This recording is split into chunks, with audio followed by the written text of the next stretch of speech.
Bonjour à tous.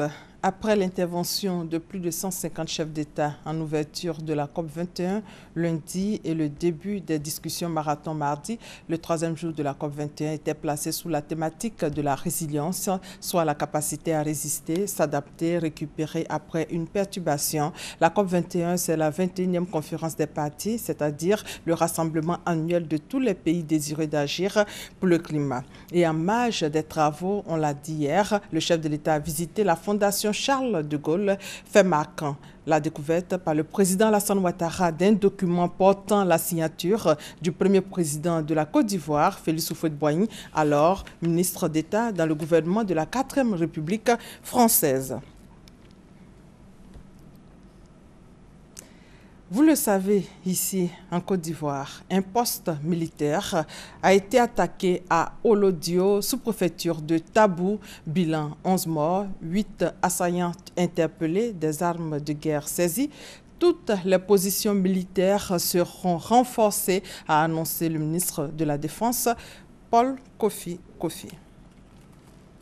Et cette bonne nouvelle dans le domaine de la santé, il n'y a plus de polio en Côte d'Ivoire. Cette maladie invalidante est désormais éradiquée sur le territoire, déclare l'OMS, l'Organisation mondiale de la santé. Décision qui concrétise ainsi les efforts du gouvernement ivoirien depuis son adhésion à l'initiative mondiale d'éradication de la polio il y a 18 ans. En bref, le commissaire européen de la coopération internationale et au développement, Niven Mimika, entame jeudi soir une visite de 72 heures en Côte d'Ivoire où il vient constater le retour de la Côte d'Ivoire à une démocratie apaisée. Les personnes handicapées sont à l'honneur aujourd'hui, jeudi 3 décembre. C'est leur journée, la journée mondiale des personnes handicapées. L'objectif est de favoriser l'intégration et l'accès à la vie économique et sociale et politique de ces personnes handicapées. Le gouvernement ivoirien réaffirme son engagement à offrir aux personnes handicapées un environnement favorable à leur épanouissement. On fait le point avec Grace Kando. Les questions d'inclusion, l'accès et l'autonomisation des personnes de toute capacité.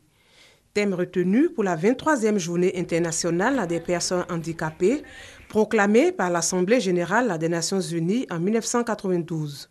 Ce thème vise à rappeler aux États membres de l'ONU leurs engagements à adapter l'environnement physique et à garantir les droits démocratiques des personnes handicapées, notamment l'accès à l'éducation, à l'emploi, aux services de santé, aux technologies de communication. Selon le dernier recensement général de la population et de l'habitat, plus de 400 000 personnes sont en situation de handicap en Côte d'Ivoire. En vue de favoriser l'intégration sociale de cette couche vulnérable de la population, 300 personnes en situation de handicap ont été recrutées à titre dérogatoire à la fonction publique pour cette année 2015. Divers outils sous la forme de documents de politique et plans d'action stratégiques pour la période 2016-2020 sont en cours de préparation, de même que des textes réglementaires en matière de santé, d'éducation-formation, d'emploi et de cadre de vie des personnes handicapées.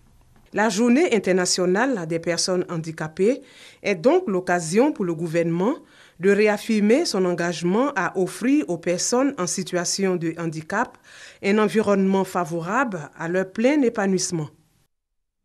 Et hors de nos frontières, et au moment où les personnes handicapées sont à l'honneur aux États-Unis, un centre de services sociaux chargé de traitement de personnes souffrant de troubles du développement de San Bernardino en Californie a malheureusement été attaqué hier. Bilan, au moins 14 personnes tuées. La police a identifié les 2 suspects tués, un homme et une femme. Au Burkina, le parti du président élu Roch-Marc Christian Kaboré est arrivé en tête des législatives du 29 novembre. Selon les résultats communiqués par la CENI, il n'atteint toutefois pas la majorité absolue. Et pour être complet sur cette actualité, Roch-Marc Christian Kaboré a accordé à l'équipe de la RTI un entretien après son élection à la présidence du Burkina Faso. Il évoque sa volonté de changement, sa priorité donc, remettre le Burkina au travail. Le nouveau président entend réchauffer les liens entre la Côte d'Ivoire et le Burkina.